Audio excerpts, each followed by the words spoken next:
It's so hard to get to that point. So Yeah. hard to get to that point. Can you talk about the craze, the creatine craze that everyone right now, Yeah. take your creatine, take your creatine, Yes. the powders, put them in, young kids, older people. Do they need it? Is it worth it? My answer is yes. Okay. Okay. I think everybody can benefit from creatine at all ages. Okay. Okay. Now it is a craze though. Yeah. Yeah. And we're learning more and more about creatine, although it's one of the most studied compounds that has been used in weight training or athletic training. Yeah. I want to say since maybe the 70s, they Yeah. have studies Yeah, that's on creatine. impressive. So it's been around for a long time. Mhm. The benefits, though, are not just about maintaining or putting on muscle mass. Now they're getting into brain function and cognition, Alzheimer's prevention and dementia prevention. So it's carrying over to other things at higher doses, Mm. even assistance in Parkinson's disease, Wow. right? So they're using it for other things besides weight training itself. Okay. So do I think creatine is beneficial for your average gym goer? Absolutely. It helps. But most people don't understand what creatine is. Yeah. And Share. What is it? Give it to us. so simply said, creatine is 3 amino acids combined together. So it's an amino acid, Okay. but it's 3 different amino acids combined together that helps. It's not part of the Krebs cycle. A lot of people mistake this part. This is my specialty, by the way. It's outside of the Krebs cycle, okay? But it helps with the phosphate groups get removed from ATP. Most people don't know what ATP is, but you have something called adenosine triphosphate, right? ATP gets broken down to ADP, diphosphate. You lose one of the phosphate groups that's associated to the ATP while it's running through the Krebs cycle, right? Which is energy? It's The part of Krebs the cycle. Yes, I'm sorry. You're absolutely right. So we break down glucose into essentially our energy product is ATP. Yeah. Okay. So in that process, we're trying to recycle our ADP back into ATP over and over again to create as much energy as we possibly can. In that process, creatine comes over and helps. So creatine gives a phosphate group back to the ADP and recycles it back to ATP. Now we make creatine, but you get a lot of it from food ingestion, mostly animal products. Okay, so meat, chicken, red meat. So you can get natural forms of creatine without Absolutely. taking a powder. Every day we're constantly getting natural forms of it, but to what extent and what dose? And not enough. It might not be enough. We would have to eat a lot of the animal product that has the most is usually red meat. A lot of people don't eat red meat. Yeah. For whatever reason. Yeah. It's so good for you. I agree. I think it's fantastic for you. But I mean, to each their own. Okay. So adding creatine back into the mix of your diet, you're just optimizing your ability to produce more energy for training, but also for your brain. And that's important. Yes. Really great to know. It's huge. So young athletes, they can benefit from it. They have gummies, they have powder form, they have liquid variations of it. So you can get it whichever way you want to. And it's tasteless. Yeah. Most of the time, there's no flavor to it. So it's easy. But the idea some people have with creatine is that they retain too much fluid because there is some water retention, but it's typically intracellular. It's not extracellular. So you don't get puffy on the outside. It's in the cell itself. Oh, the difference. Okay. I didn't ever think about that. So, and they think, oh, I've gained 5 pounds. No, it's probably the weekend of drinking that you did that you gained 5 pounds. It's the birthday cake that you had 3 times over. It's not the creatine. It's not the creatine, right? Okay. How about pre-workout? Yeah. I think a lot of the gym bros talk about pre-workout. They're taking it on the powder or drinking a drink. Is it worth it? I don't recommend any real pre-workouts. Okay. Because if you eat well, that you have your energy there. If you need a stimulant of some sort, you can have a green tea, you can have, a couple shots of espresso, you can have a coffee and get your energy that way. I think most pre-workouts have too much synthetic stuff. I don't want to put that in my body. Yeah. I'd like to keep everything as natural as I possibly can. This is one of the things, there's too many stimulants that go along with it. And even if you were to get one without stimulant, you have, the pump variations where they have citrulline or arginine in it. They give you vasodilation. They have things to go along with mental focus. Unless you're like a true athlete and you need all of this and you're just struggling in the gym, I don't recommend it for your average gym goer. Okay. It's not healthy. And I'll be on the record saying that it's Yeah. not healthy for you. No, go read the ingredients. Yeah. We talk all the time about whole foods and natural foods and eating things that don't have all those added synthetic things in them for that reason. Absolutely. Because your whole foods can give you the nutrients that your body needs to survive. That's why they were put on this earth. Yes. Great point. We've mentioned a couple of these already, but are there any other fitness myths that you really wish people would stop believing? That you have clients that come in all the time and continue to tell you these things, and you're like, no, I wish people wouldn't listen to this on social media. There's a lot out there, and it's hard for me to pinpoint any one individual one that I want to kind of throw out. But I think we touch base on you're not going to get huge lifting a little more weight. You're not going to waste away if you don't get your post-workout meal in right away. Okay. Some gym bros made that a huge thing. Like I said, you have kind of like a 4 or 5 hour window from your last meal where your workout was and then where you finished to your post-workout meal. It is more beneficial to get that meal earlier on, but you're not going to waste away if you don't get the meal within an hour. And is that because your body is ready to process and work to full capacity right after a workout? The body is actually exhausted. So it's ready to replenish more than anything else. It's ready to take in. That's why I always say have a simple carbohydrate after your workout because your body will absorb quickly. It needs to replenish because you just wasted away all this energy. Okay. And your body wants to do what? It wants to be lazy. So it wants to feed it back in. Give me everything back. I want everything I just used and some. So that's why a lot of people, they'll work out and then they'll overeat afterwards. Because, oh, I'm starving. I got to eat. No. But also, there's the myth with this cheat meal is going to make me fat. Oh God, I'm going to gain. No, like live your life. Yeah. When I talk to my clients about diet, I try to explain to them, it's got to be balanced. Yes.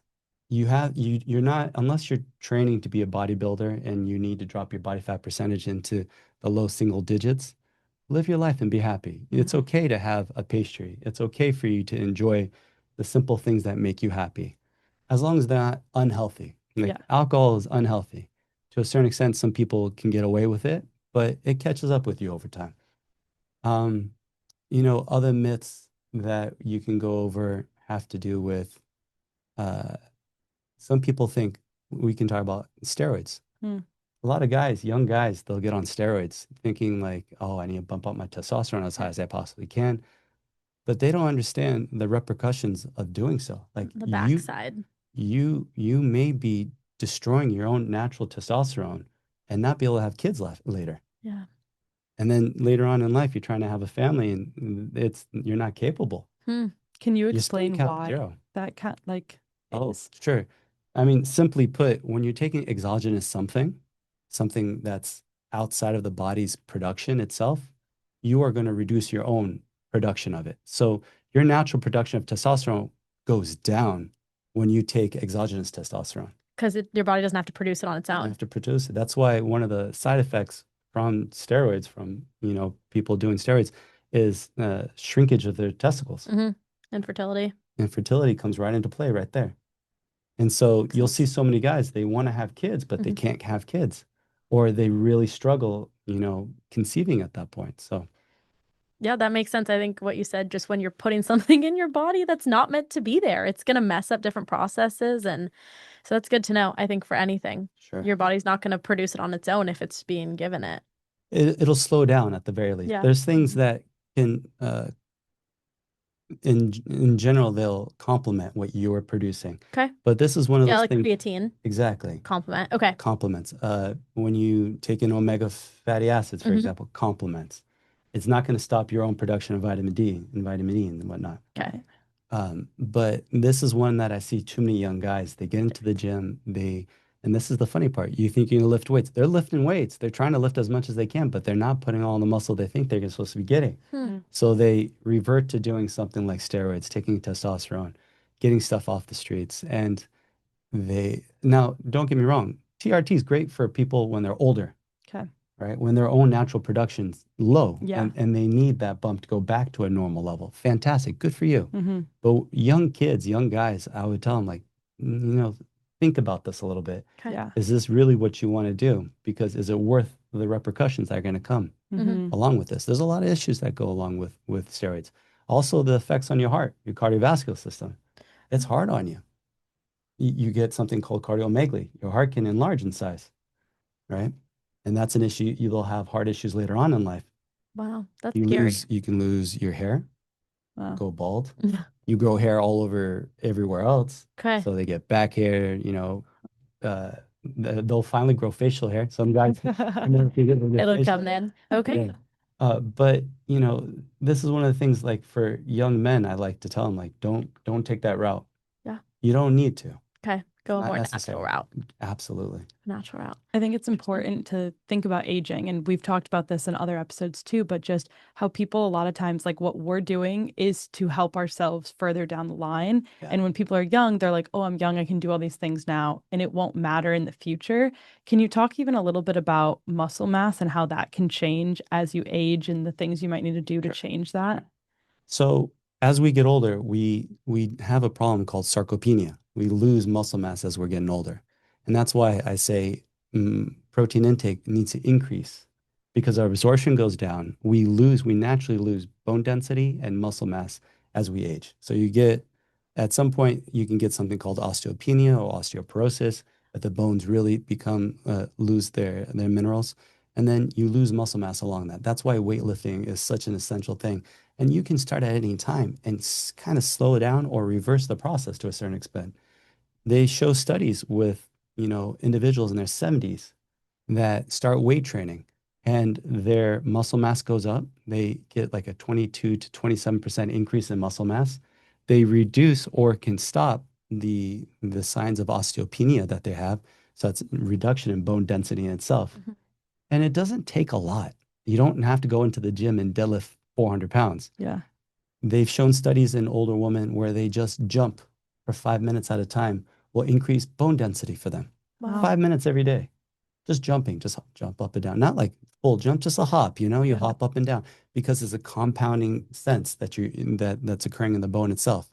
So that's why weight training is so important at a young age. You get good at it and you maintain it as you get older.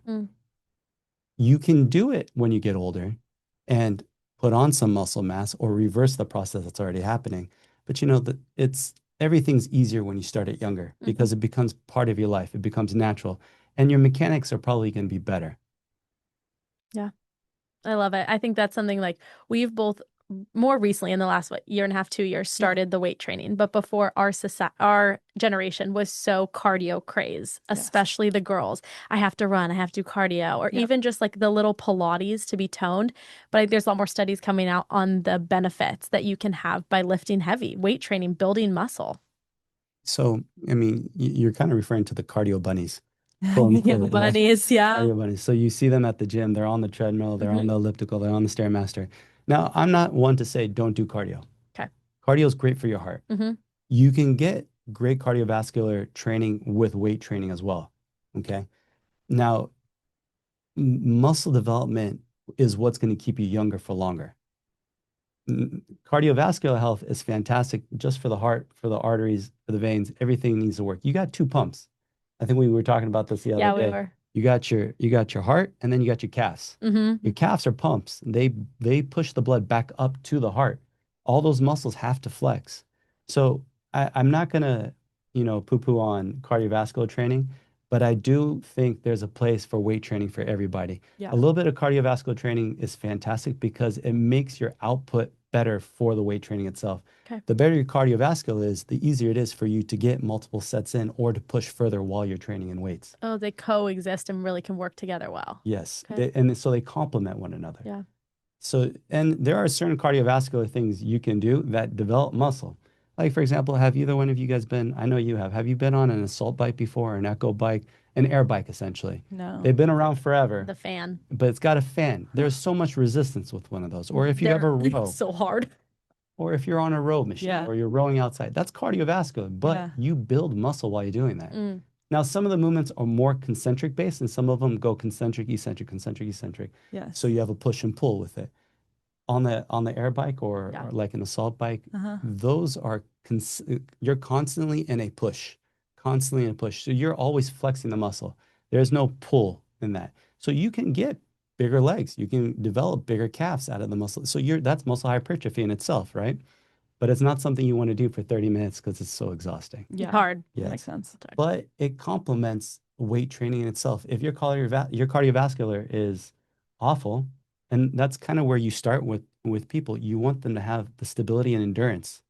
Now, if they don't have the endurance to lift weights, they're not going to give you 4 or 5 repetitions past where they're being challenged. Okay. They either get lightheaded, they get nauseous, Mm. and that's because their heart can't keep up with their movement pattern, with what they're doing.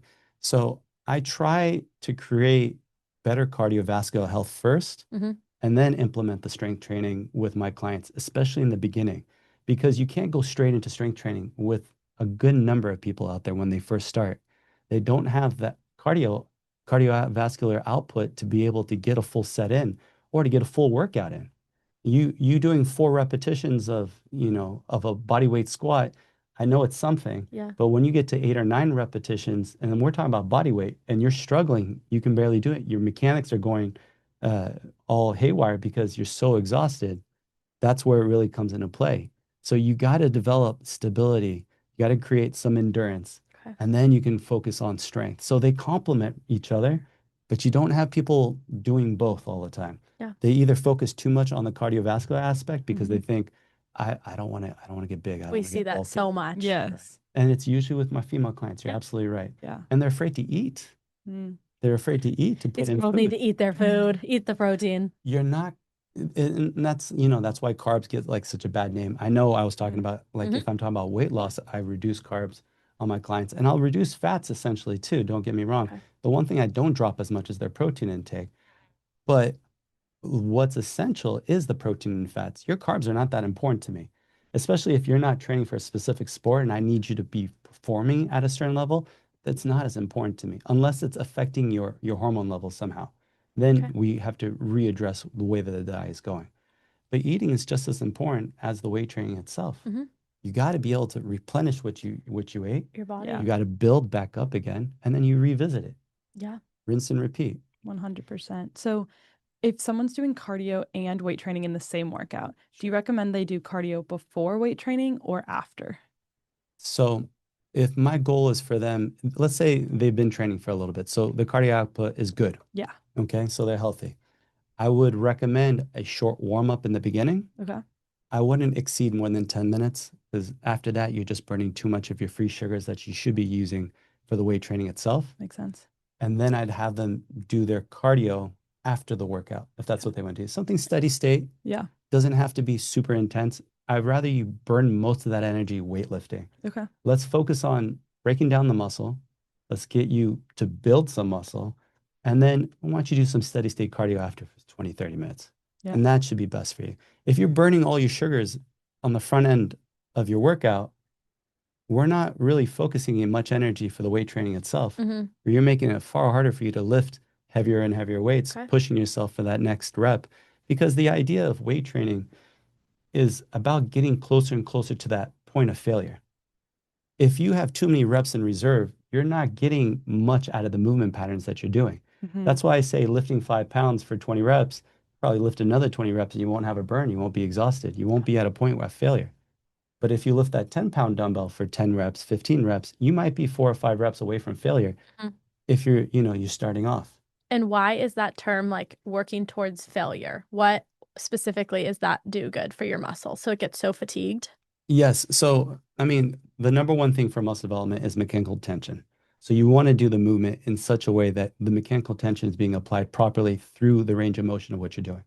So mechanical tension could be the weight, Okay. could be the way the weight's being moved. Mm-hmm. But if you're not getting closer to that point of failure, you're not really working the muscle enough to create the body to want to create to acclimate to the stimulus that's being applied to it. Okay. So you're never applying the proper stimulus to push the muscle to want to change, to grow. Because you're getting all these little micro tears in the muscle itself. And then the micro tears then rebuild afterwards, and they should be stronger, quote unquote, right? Yeah. It's not the micro tears that make the muscle bigger. It's the stimulus that you're applying to the muscle that your body's acclimating to. For Okay. example, you'll see you can lift, let's say, a somewhat moderate to heavy weight. The first set of that moderate to heavy weight is should be difficult. The second time around, when you come to lift that same weight, it'll be a little bit easier. Your body by nature is lazy. It doesn't want to recruit as much muscle to fire off Yeah. when you lift that weight the first time. It's only going to lift and use as much muscle minimally to lift that weight up originally, right? So it's not firing on all 10 cylinders. Hmm. It's going to fire at 6 cylinders if it can get away with it. Okay. It's what you ask of your body that's going to create the stimulus for the growth. You have to ask more of your body to do more work to create the stimulus for your body to acclimate to that stimulus you're applying. Then you develop and you grow. Wow. That's good. I like Yeah. that kind of like visualization of why, and it makes sense how your Right. body's working. That's why you got to push it. Yeah. Push your body. Okay, so to kind of start wrapping us up, we have a couple of rapid fire questions for you. Okay. They're like quick answers. Quick answers to these. Yeah, some of these are just like fun, silly ones. They but- are fun. A good wrap up. So, what is your go-to workout playlist or hype song if you're feeling it in the gym? What are you playing? What are you putting on? Okay. Go to if I'm lifting heavy, Yeah. I like rap. Okay. So I'll listen or EDM. Those are my two. Okay. But it could be anything from those two genres that I'll listen to that kind of get me going. But most of the time when I'm working out, I don't listen to music or I listen to classical music. Oh, okay. Wow. I keep my adrenaline level low as possible while I'm training from a day-to-day basis. When I'm trying to peak out, Yeah. then I turn it on because I want to be able to access that part of my body when I need to. I don't want to be overstimulated every workout. All the time. That makes Okay. sense. From like a mental standpoint too. 100% because if my adrenaline shoots up Yeah. all the time with every workout, I don't have that gas button to hit when I need to for a heavy set. I have patterns, and some of my clients have noticed, like I'll pull my chapstick out, I put it down, something I visually look at while I'm lifting. Huh. I have certain songs that I'll pick from my playlist that I'll listen to that kind of get me motivated. But every time I'm working out, I'm not going balls to the wall. I'm lifting around 80, 75, 70% of what my one rep max is. I don't need my body's adrenaline to be that high all the time. Yeah. There's such a thing as adrenal fatigue. Yeah. I don't need to push it to that level every workout. Okay. So there's a time and place for everything. I like that. Yeah. If someone listening is brand new to fitness, what's the very first step they should take? Very first step. I would say create a plan. Okay. Number one thing is create a plan. What is your attack towards becoming healthier? Mhm. Is it your own habits? It's your eating habits? It's the lack of activity? What is it that you can change and stick to? You don't have to be on a specific diet, but you need to be on a diet, something that you can stay true to. The best diet's a diet that you follow through with. Mm. That's why, like, one of the things I talk about with my clients, I say, hey, I'm going to look over your diet plan. I'm not going to flip it upside down and change everything that you're eating. It Yeah. has to be something that you can stick with. If I change it, you're going to do it for a short period of time. You're going to hate it and you're going to revert back to what you were always doing. We want to make small changes, little by little, make you healthier, get you to like the process. And then you'll be at a point where you're eating mostly healthy foods and you want to. But if I were to take any person's diet and say, scratch all of this off, it's not going to work. So the best diet's a diet you can maintain. Yeah. I like That's that. awesome. What's one exercise you love and one you hate? Oh, okay. This is an easy one. I love squats. Mhm. I hate pull-ups. Okay. What is your favorite meal or snack? My favorite snack. Oh, this is a good one. So post-workout, like I was talking about earlier, I like my Greek yogurt. Mhm. I'll throw in some berries in there, but there's this delicious organic strawberry jam that I get. And I put 2 scoops, 3 scoops of my protein powder into my Greek yogurt. I add a tablespoon of my favorite jam, Okay. and I'll usually have some raspberries or blueberries or blackberries or a combination of all three in there. Wow. And I mix it up. Now, if the berries are frozen, I let them just defrost a little bit so they're a little bit soft. Okay. But it's one of my favorite little snacks to have. Now, I take the Greek yogurt out when I'm doing a before a workout. Hmm. And then after a workout, I add the Greek yogurt in if it's post-workout. Okay. We're gonna have to try that. That sounds good. Uh-huh. Are you a morning workout person or an evening workout person? Good question. I'm a in between. Okay. So mornings, if I were to do like a fasted cardio session, Hmm. I'd rather do that early in the morning or earlier in the day. Hmm. Because of work, I start so early. I typically work out in the mid-afternoon. And that seems to be ideal because I have at least one or two meals in me at that point. Hmm. So I'm well nourished. And then I have a great workout at that point. And then I can have a simple post-workout meal and I'm done for the day. Evening workouts, although, I got to get in when you got to get it in, not my favorite. Yeah. I don't want to be stimulated like that before I go to bed. And usually energy levels are lower that late in the day for me. So, Yeah. Nice. Ice bath or sauna? sauna. Okay. You're, And I can get into y- that. I'm sorry. There's a oh yeah, give it to us in the sauna. So ice baths are not beneficial for all weightlifters. There's this whole craze with ice baths and ice this, ice that. If you're looking to develop muscle, it hinders your gains to be in the ice bath post-workout, especially if you're putting on muscle. If your idea is I'm going to gain muscle, I'm lifting weights to gain muscle, but I'm going to go sit in this ice bath, you're reducing all the inflammation that you've created during your workout, which stops you from growing. Saunas, on the other hand, increase blood flow. There is no hindrance. You get more heat shock protein release by doing a sauna. I do a sauna every night, Okay. just to give you an idea Yeah. which one I put weight into. Hmm. Very beneficial. Okay, good to know. What is your favorite guilty pleasure food? Guilty pleasure food. So I'm Italian and Persian. There's a lot of foods that I really enjoy. I'm a big bread guy and I'm a big pasta guy. Um, so if I can get my hands on some good pizza, I'm there. Nice. Shout out to Fuoco in downtown Fullerton. It's a great spot. Oh, okay. I have to try that. Walk outside or treadmill? Walk outside. Okay. Love it. Nice. There's Yeah. such a thing of being out in nature. 100%. It boosts serotonin, Mm-hmm. dopamine levels, and just being outside, you get to interact with people. Mhm. So Yeah. absolutely, yeah.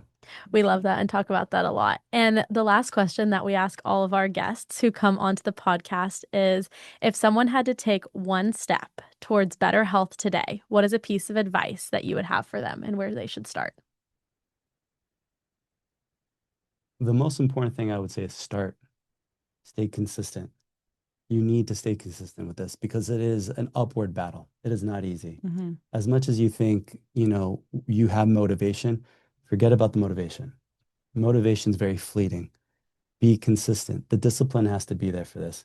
So if you're just starting, the one thing you got to do, you got to promise yourself you're not going to quit. Stay consistent with what you're doing.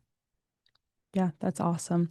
Love it. Well, thank you so much for coming on today. I know our guests have learned so much from everything from protein to energy production to nutrition, weightlifting, and there's so much that they can take from this. Yeah, we loved having you on and all your knowledge. It was wonderful. So thank you. Yes. And we'll talk to you guys again in another 2 weeks. Bye. Bye.